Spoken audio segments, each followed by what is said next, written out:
Hello everyone, welcome to my YouTube channel. हम कर रहे हैं साइकोलॉजी से रिलेटेड कुछ क्वेश्चंस जो आपके सीटेट पेपर 1 एंड पेपर 2 के लिए मोस्ट इम्पोर्टेंट हैं। और हम प्रीवियस पेपर इसलिए सॉल्व कर रहे हैं क्योंकि इससे रिलेटेड क्वेश्चन आपको ज़रूर देखने को मिलेंगे। इनके जो हम पॉइंट टू पॉइंट आपको समझा रहे हैं इनसे भी क्वेश्चन बन सकते हैं, तो ध्यान से समझिए, ध्यान से इन्हें पढ़ते रहिए, लगातार इनका लर्न करते रहिए, समझते रहिए। तो हम पॉइंट टू पॉइंट आपको समझा रहे हैं। अगर आपको मेरी वीडियो पसंद आए तो वीडियो को लाइक शेयर एंड सब्सक्राइब जरूर कीजिए। तो आज हम करेंगे question number 16। Question number 1 to 15 हम कर चुके हैं कल वीडियो में। ठीक है, हम पार्ट बाय पार्ट आपको वीडियो दे रहे हैं। तो आज करेंगे हम क्वेश्चन नंबर 15। प्रतिक्रिया का विलोप होना निम्नलिखित में से किसके बाद कठिन है। ये हम 15 तो सॉरी कर चुके हैं। नेक्स्ट क्वेश्चन है हमारा 16 क्वेश्चन देखिए। डैश के द्वारा निपुणता अभिविन्यास को प्रोत्साहित किया जा सकता है। शिक्षार्थी की सफलता की परस्पर तुलना करने, गृह कार्य के रूप में बहुत अधिक अधिक अभ्यास सामग्री देकर या अनपेक्षित परीक्षा लेकर, या शिक्षार्थियों के व्यक्तिगत प्रयासों द्वारा ध्यान केंद्रित करने। हमने बात करनी है निपुणता अभिविन्यास की और उन्हें क्या करना है, प्रोत्साहित करना है। तो हम बच्चे की परस्पर तुलना नहीं करेंगे। ठीक है, ये गया। ठीक है, ये वाला ऑप्शन तो गया। गृह कार्य नहीं देना है, अनपेक्षित परीक्षा नहीं लेनी है। हम जाएंगे ऑप्शन डी के साथ। हम उनके व्यक्तिगत प्रयासों पर ध्यान देंगे, तभी हम उनके निपुणता विन्यास को प्रोत्साहित कर पाएंगे। तो 16 का डी इज करेक्ट। तो 16 के ऑप्शन डी के साथ जाएंगे हम। नेक्स्ट क्वेश्चन देख सकते हैं आप। निम्न में से किसका मिलान सबसे उचित है। फर्स्ट ऑप्शन संज्ञानात्मक विकास का परिपक्वता से नहीं। ठीक है, और सामाजिक विकास वातावरण से, हाँ सही है। संवेगात्मक विकास परिपक्वता से नहीं, और शारीरिक विकास वातावरण से नहीं। सामाजिक विकास वातावरण से, ये रिलेट करता है किससे, वातावरण से। तो जब हम समाज में रहते हैं तो कहते हैं ना कि जैसा वातावरण मिलता है हम वैसे ही समाज में व्यवहार करना सीखते हैं। तो सामाजिक विकास कैसे, वातावरण से मिलान इसका उचित है। तो ऑप्शन बी के साथ हम जाएंगे। 17 का B is correct. Question number 18 पढ़िए। डैश के अतिरिक्त बोला है। अतिरिक्त वाले क्वेश्चन आ सकते हैं, 2 क्वेश्चन तो आएंगे ही आएंगे। निम्नलिखित सभी तथ्य संकेत करते हैं कि बच्चा कक्षा में संवेगात्मक और सामाजिक रूप से समायोजित है। ठीक है, तो आप ध्यान दीजिएगा ऑप्शनों को, जो गलत है वो यहाँ पे सही है। ठीक है, चुनौतीपूर्ण कार्य पर ध्यान केंद्रित करना, उन्हें दृढ़तापूर्वक करते रहना, और क्रोध और हर्ष दोनों को प्रभावी रूप से प्रबंधित करना, हम उम्र साथियों के साथ प्रतियोगिता पर दृढ़तापूर्वक ध्यान केंद्रित करना, हम उम्र साथियों के साथ मधुर संबंधों का विकास। तो इन्होंने कहा है कि सभी तथ्य संकेत करते हैं कि बच्चा कक्षा में संवेगात्मक और सामाजिक रूप से समायोजित है या नहीं। तो बच्चा मधुर संबंधों का विकास कर रहा है। ठीक है, ये सही है। चुनौतीपूर्ण कार्यों पर ध्यान केंद्रित करना, ये सही है। क्रोध और हर्ष दोनों को प्रभावी रूप से प्रभावित कर रहा है, हाँ ये सही है। तो हम कौन से ऑप्शन के साथ जाएंगे, सी, कि हम उम्र साथियों के साथ प्रतियोगिता पर दृढ़तापूर्वक ध्यान केंद्रित करने के अलावा निम्नलिखित सभी तथ्य संकेत करते हैं कि बच्चा कक्षा में संवेगात्मक और सामाजिक रूप से समायोजित है, कि वो सोशल तरीके से और इमोशनल तरीके से वहाँ एडजस्ट है कक्षा में। ठीक है, तो हम 18 के सी के साथ जाएंगे। ठीक है, तो ऑप्शन सी इज करेक्ट 18 का। नेक्स्ट क्वेश्चन देखिए 19। पढ़िए क्वेश्चन में क्या लिखा है। निम्न में से कौन सा कथन बच्चे के विकास में किसकी भूमिका, परिवेश, किसकी बात चल रही है, परिवेश की भूमिका का समर्थन करता है। फर्स्ट ऑप्शन, पिछली कुछ दशाब्दियों में बुद्धि लब्धांक परीक्षा में शिक्षार्थियों के औसत प्रदर्शन में लगातार वृद्धि हुई है। नेक्स्ट ऑप्शन, एक समान जुड़वा बच्चे जिनका लालन पोषण भिन्न घरों में हुआ है उनकी बुद्धि लब्धि 0.75 के समान उच्च है। नेक्स्ट ऑप्शन, शारीरिक रूप से स्वस्थ बच्चे अक्सर नैतिक रूप से अच्छे पाए जाते हैं। या नेक्स्ट है, कुछ शिक्षार्थी सूचना को जल्दी प्रक्रम कर लेते हैं और कुछ अन्य विद्यार्थी ऐसा नहीं कर पाते। तो परिवेश की बात हो रही है, तो परिवेश से रिलेटेड ये नहीं है। घरों में उनका बुद्धिमान समान उच्च नहीं, अक्सर नैतिक रूप से अच्छे होते हैं, शारीरिक रूप से स्वस्थ बच्चे ऐसा कुछ नहीं है। तो हम जाएंगे ऑप्शन डी के साथ। 19 का क्वेश्चन नंबर 19 का डी इज करेक्ट। क्योंकि देखिए, जब बच्चे को अधिगम की परिवेश की बात करें तो अधिगम परिवेश अच्छा मिलेगा। ठीक है, तो वो सूचनाओं का जल्दी प्रक्रम कर लेंगे। अगर अधिगम परिवेश अच्छा नहीं मिलता है उनको, तो वो सूचनाओं का जल्दी प्रक्रमण नहीं कर पाएंगे। तो डिपेंड अधिगम जहाँ वो सीख रहा है उसके परिवेश पर करता है। ठीक है, तो 19 का D is correct. Next question देखिए 20। समाजीकरण में सम्मिलित क्या है? सांस्कृतिक संचरण है और डैश। सांस्कृतिक संचरण की बात चल रही है, तो सांस्कृतिक संचरण की बात करें तो इसमें ऑप्शन कौन सा आना चाहिए? व्यक्तित्व विकास, बच्चों के लेवलों में समायोजित करना, संवेगात्मक समर्थन उपलब्ध कराना, या विद्रोही का निरुत्साहित करना। ठीक है, समाजीकरण में क्या सम्मिलित है? सांस्कृतिक संचरण तो सम्मिलित है। जब हम समाज में रहते हैं, ठीक है, तो हम समाज के क्या क्या सीखते हैं? समाज के नियम हो गए, कानून, जो समाज ने हमें नियम कानून बनाए हैं, रीति रिवाज, उन सबको हम क्या करते हैं? फॉलो करते हैं। ठीक है, रीति रिवाज सबको फॉलो करते हैं हम। ठीक है, क्योंकि हमें समाज में रहना है। जब समाज में रहते हैं तो समाज की जो भी बनाई गई गतिविधियाँ हैं, समाज में रहने के लिए हमें समाज की गतिविधियों को फॉलो करना पड़ता है। और जब हम फॉलो करते हैं तो हमारा विकास होने लगता है, सामाजिक विकास होने लगता है, तो व्यक्ति का विकास भी होता है धीरे धीरे। तो व्यक्तित्व विकास, ऑप्शन ए इज करेक्ट। ठीक है, समाजीकरण में सम्मिलित सांस्कृतिक संचरण और व्यक्तित्व विकास। तो हम ऑप्शन ए के साथ जाएंगे। लेबल में समायोजित करना नहीं, संवेगात्मक समर्थन उपलब्ध करना नहीं, विद्रोही का निशान करना नहीं। ऑप्शन ए 20 का ए इज करेक्ट। देखिए अब क्वेश्चन नंबर देख सकते हैं आप। एक शिक्षिका है तो एक समान गिलास को प्रदर्शित करती है। भाई एक गिलास है, ठीक है, एक गिलास है, जूस की समान मात्रा में भरे हुए हैं, उनमें क्या भरा हुआ है? जूस भरा हुआ है। ठीक है, और जिनमें से एक लंबा है। ठीक है, एक क्या है? लंबा है। एक जूस क्या है? लंबा है। इसमें भी क्या भरा पड़ा है? जूस भरा है। और ये दूसरा चौड़ा है, इसमें भी जूस है। तो बच्चों को उस गिलास की पहचान करने के लिए कहती है जिसमें जूस ज़्यादा है। तो बच्चे उत्तर देते हैं कि लंबे गिलास में ज़्यादा जूस है। तो शिक्षिका के बच्चों की कैसी कठिनाई आ रही है? भाई गिलास में जूस दोनों में बराबर है, दोनों में कैसा है? इक्वल जूस है। इसमें भी इक्वल है, इसमें भी इक्वल है। ठीक है, दोनों गिलासों में जूस इक्वल है।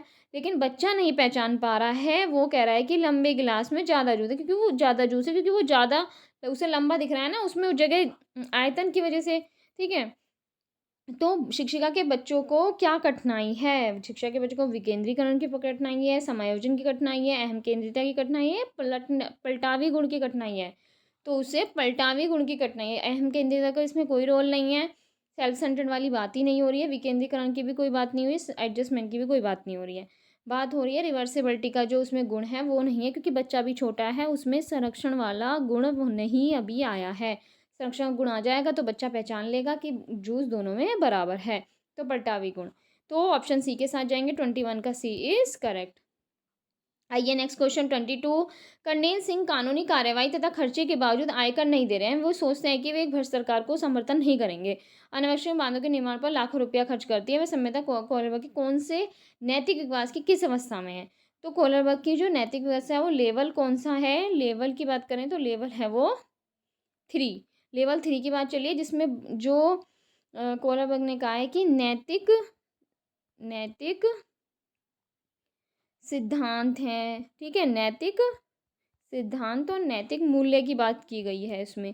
जब हम जो उसमें बात की गई है, समाज द्वारा बनाए गए जो गलत जो नियम है, जो समाज द्वारा बनाए गए कुछ नियम है जो फॉलो नहीं करने चाहिए, उनको उसमें व्यक्ति का कहना है कि उन्हें फॉलो नहीं करना चाहिए। ठीक है, उन्हें फॉलो नहीं करना चाहिए।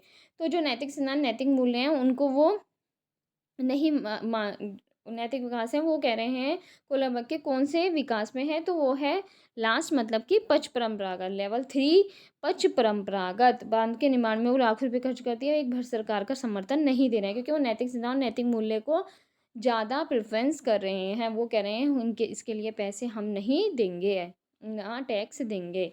ठीक है, नेक्स्ट है 22 का ए इज करेक्ट। नेक्स्ट क्वेश्चन देखिए 23। जो बुद्धि सिद्धांत में सम्मिलित है मानसिक प्रक्रियाएं हैं जिसमें पराघटक और बुद्धि द्वारा लाए जा सकने वाले विविध रूप हैं, जैसे सृजनात्मक बुद्धि को शामिल करता था, वह है एक बुद्धि के स्टर्नबर्ग का बुद्धिमत्ता का तीतंत्र सिद्धांत, बुद्धि का सावेर सिद्धांत, स्टर्न की प्राथमिक मानसिक योग्यताएं, स्पीयरमैन का जी कारक। जी मीन्स क्या होता है? जनरल कारक। ठीक है, जनरल कारक। ठीक है, तो इसमें मैंने कहा कोई काम ये वाला कारक नहीं है कि इसमें सृजनात्मकता की बात नहीं की गई है। इसमें सीधी-सीधी मानसिक प्रक्रिया जैसे घटक बुद्धि द्वारा लाया गया, जिसमें विभिन्न सृजनात्मक बुद्धि की बात की, जो कि स्टेनबर्ग ने की है। स्टेनबर्ग ने अपनी बुद्धिमत्ता का तीतन सिद्धांत में सृजनात्मकता की बात की है, सृजनात्मक चिंतन की बात की है। तो ऑप्शन ए के साथ जाएँगे, तो 23 का ए इज़ करेक्ट।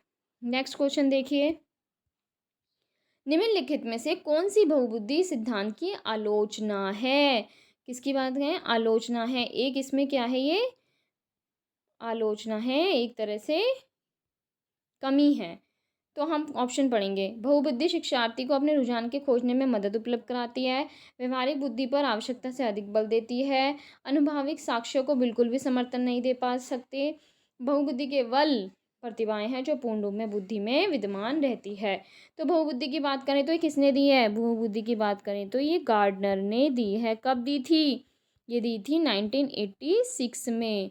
1986 में गार्डनर ने दी थी।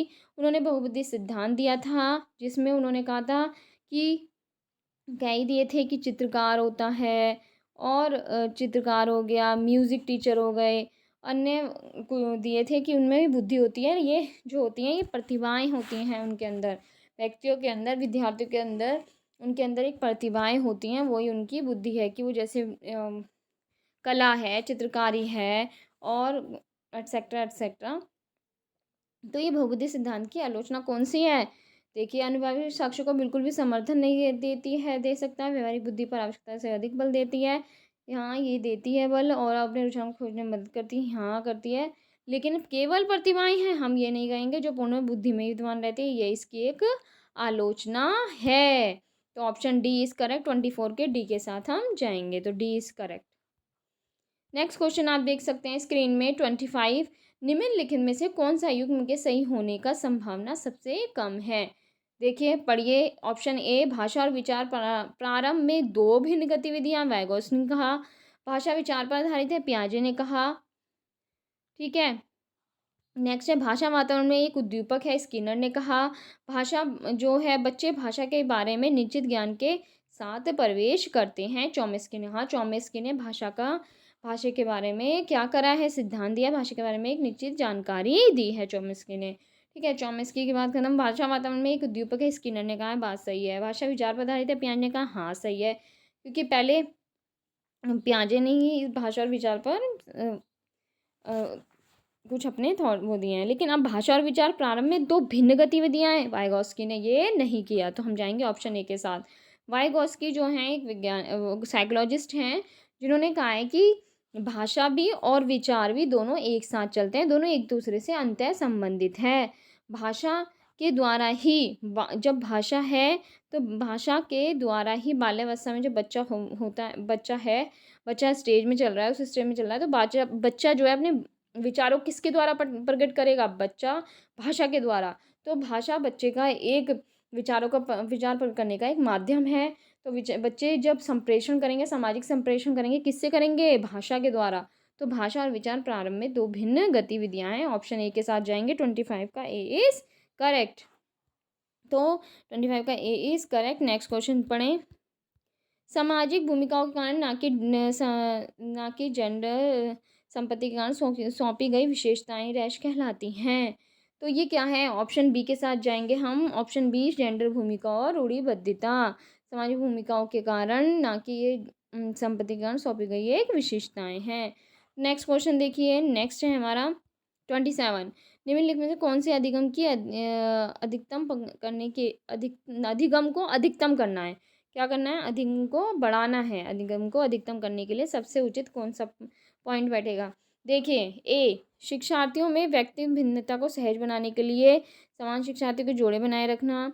अधिकतम परिणाम लाने के शिक्षक केवल एक नहीं, ये तो शिक्षक केवल आ गया ना यहाँ पे, तो ये कट गया। समान सांस्कृतिक पृष्ठभूमि वाले शिक्षार्थियों को एक कक्षा में रहना चाहिए, मतभिन्न से 50 नहीं, ये भी नहीं है। शिक्षिका को अपनी अधिगम शैली में संज्ञानात्मक शैली के साथ साथ अपने शिक्षार्थियों की संज्ञानात्मक शैली की पहचान करनी चाहिए। D is correct. क्यों नहीं है? समान शिक्षार्थियों के जोड़े बना सकते हैं, नहीं, ये नहीं है, क्योंकि व्यक्ति भिन्नता को सहज बनाने के लिए नहीं। हमें तो अधिगम को अधिकतम करना है, तो हमें उनकी संज्ञानात्मक शैली के साथ साथ उनकी संज्ञानात्मक शैली का पहचान करनी चाहिए। तो ऑप्शन डी के साथ जाएंगे, 27 का डी इज़ करेक्ट। 28 डैश के अतिरिक्त, मैंने कहा ना क्वेश्चन आएंगे आएंगे जरूर, डैश के अतिरिक्त उनमें निम्नलिखित सभी सीखने के रूप में आकलन को क्या देते हैं, बढ़ावा देते हैं। तो सुरक्षित वातावरण का निर्माण करेंगे हम, अवसर अवसर लेने होते शिक्षार्थी के लिए सुरक्षित वातावरण का निर्माण करेंगे, या पढ़ाए गए विषय पर मनन करने के लिए शिक्षार्थियों को कहना, जितनी संभावना हो शिक्षार्थियों को लगातार परीक्षा लेना, नहीं हम परीक्षा नहीं लेंगे, शिक्षार्थियों को आंतरिक प्रशिक्षण लेने के लिए कहना नहीं। हम डैश के अतिरिक्त सभी सीखने के रूप में आकलन को बढ़ावा देंगे जब हम पढ़ाए गए जो अवसर लेने हो, तो डैश के अतिरिक्त बोला है ना, डैश के अतिरिक्त परीक्षण लेना, पर ये तो सही है, प्रश्न लेने के लिए कहना, हाँ ये सही है, ये भी सही है, लेकिन परीक्षण लेना नहीं, तो ऑप्शन सी के साथ जाएंगे। तो 28 का सी इज़ करेक्ट है। भाई अवसर लेने हो तो शिक्षार्थी के लिए सुरक्षित वातावरण निर्माण करना, हाँ सही है। शिक्षार्थी का मन बनाने के लिए विषय पर मन लगाना, हाँ ये भी सही है। प्रश्न लेने के लिए कहना, हाँ सही है। सी गलत है क्योंकि हम लगातार परीक्षण नहीं लेंगे। 28 का C is correct. Next option question पे जाइए। जब एक बावर्ची खाना पकाते समय खाना को चखता है तो वो कौन सा आकलन कर रहा है? सीखने के रूप में आकलन कर रहा है, सीखने के लिए आकलन कर रहा है, आकलन और सीखना कर रहा है, सीखने का आकलन कर रहा है। भाई जब बावर्ची खाना बना रहा है तब चख रहा है ना, तो वो सीखने के लिए आकलन कर रहा है। क्यों? वो खाना इसलिए चख रहा है कि उसका जो खाना है वो सही बना है या नहीं, तो वो सीखने के लिए आकलन कर रहा है, सीख रहा है और खाना बनाना भी सीख रहा है। तो सीखने के लिए आकलन, जब वो खाना चखता है तो वो ये देख रहा है कि मैंने खाना सही बनाया या नहीं। नेक्स्ट क्वेश्चन करेंगे हम। नेक्स्ट क्वेश्चन है अंतरपरक, लास्ट क्वेश्चन है, अंतरपरक अनुदेशन कौन सा है? अंतरपरक अनुदेशन है हमारा कक्षा में प्रत्येक शिक्षार्थी के लिए कुछ अलग करना, अव्यवस्थित तथा स्वच्छंद शिक्षार्थी गतिविधियाँ, ऐसे समूह का प्रयोग जो कभी नहीं बदलते, शिक्षार्थी की आवश्यकता पूरा करने के लिए सामूहिक करने में विविध रूपों का प्रयोग। कक्षा में प्रत्येक शिक्षार्थी के लिए कुछ अलग करना, नहीं। ऐसे समूह का प्रयोग जो कभी नहीं बदलते, और अव्यवस्थित अथवा स्वच्छंद शिक्षार्थी गतिविधियाँ, शिक्षार्थी की आवश्यकता को पूरा करने के लिए समय करने। डी, डी ना, ऐसे समूह का प्रयोग जो कभी नहीं बदलते, कक्षा में प्रत्येक शिक्षार्थी के लिए कुछ अलग करना, अंतर प्रबंधन नहीं, शिक्षार्थी की आवश्यकता पूरा करने के लिए समय करना। तो डी इज़ करेक्ट। तो 30 का डी इज़ करेक्ट। तो आज इतना ही, कल हम करेंगे नेक्स्ट प्रीवियस पेपर सॉल्व। तो थैंक यू सो मच। जय हिंद, जय भारत।